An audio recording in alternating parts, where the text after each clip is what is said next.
भारतीय न्यूज, आपकी सोच से भी तेज खबर। नमस्कार, आप देख रहे हैं हम भारतीय न्यूज। इस वक्त की सबसे खास खबर घटना के संबंध में जो एंटी थेफ्ट की सेल की टीम बनाई गई है, उनके और एसपी साउथ के निर्देशन में उनके सर्कल ऑफिसर व थाना की टीम, एंटी थेफ्ट सेल की टीम के द्वारा एक बड़े गैंग का पर्दाफाश किया गया। एक बड़े गैंग को अरेस्ट किया गया, जिनके कब्जे से लगभग 31 लाख रुपए के आभूषण, लगभग 1,05,000 रुपया और 45 किलोग्राम गांजा, जो कि चोरी किए गए माल से बरामद, जो उनके पास पैसा आया था उसको बेच करके उनके द्वारा क्रय किया गया था, वह बरामद किया गया।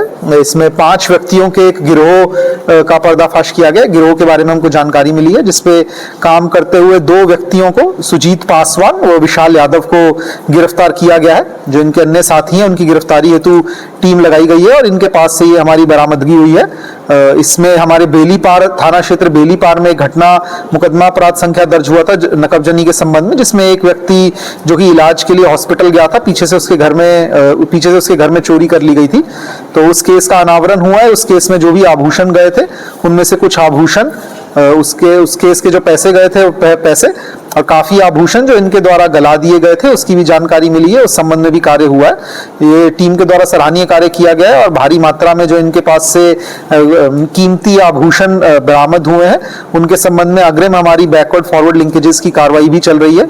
इनमें जो इनके साथी थे, जो कि ले जा करके उन आभूषणों को ज्वेलर्स के यहाँ पे बेचने का कार्य करते थे, उसमें एक महिला का नाम भी आया है, जिसको जो भी हमारी वांछित अभियुक्त है, जिसको तत्काल गिरफ्तार किया जाएगा। एवं इनके जो अन्य साथी हैं, उनके संबंध में भी हमारी टीम लगी हुई है। इसमें विवेचनात्मक कार्रवाई प्रचलित है। आगे और किन किन केसेस में ये गैंग सम्मिलित रहा है, उसके बारे में जानकारी की जाएगी और इसको पकड़ने से, चोरी करने वाले एक बड़े गैंग के ऊपर हमारी एंटी थेफ्ट सेल टीम और थाने की टीम के द्वारा कार्य किया गया। सर, ये चोरी करते सर गोल्ड को क्या करते हैं सर?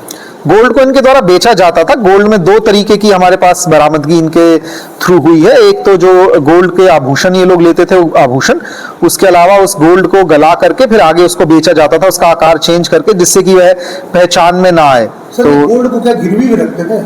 अभी तक ऐसी जानकारी हमको नहीं आई है, बट आगे जो विवेचनात्मक कार्रवाई है, यदि उसमें ऐसी कोई चीज सामने आएगी तो आप लोगों को पृथक से अवगत करवाया जाएगा। बिल्कुल, इन लोगों का पूर्व में भी चोरी का आपराधिक इतिहास है। ये लोग बेल पे इस समय बाहर थे और इस दौरान इनके द्वारा एक घटना की जा रही है और इनके जो अन्य साथी हैं, उनके पकड़ने पे जो और भी तथ्य सामने आएंगे, उससे और चीजें भी आप लोगों को अवगत करवाई जाएंगी।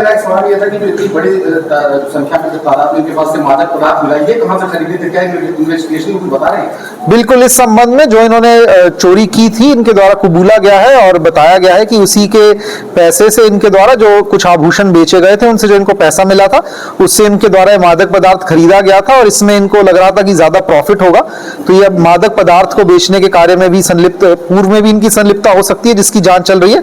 लेकिन जो ये इन्होंने अब तक की पूछताछ में बताया, वो ये आभूषण बेच करके जो पैसा आया था, उससे इनके द्वारा मादक पदार्थ बेचा गया था, जिसको और आगे बेच करके और पैसा कमाना चाह रहे थे। तो उसके चलते जो गैंग है, ये काफी तरीके के अपराधों में संलिप्त था। इसी के क्रम में जो नए धाराएं आई हैं, जो नए कानून है, उसकी 107 BNSS के तहत भी इनके द्वारा अपराध से अर्जित संपत्ति जो भी अर्जित की गई है, अपराध से कमाए गए पैसों से जो भी संपत्ति बनाई गई है, उसके खिलाफ, उसको भी हमारे द्वारा जब्तीकरण की कार्रवाई की जाएगी। इनके खिलाफ संगठित गिरोह की धाराओं में भी कार्रवाई की जा रही है।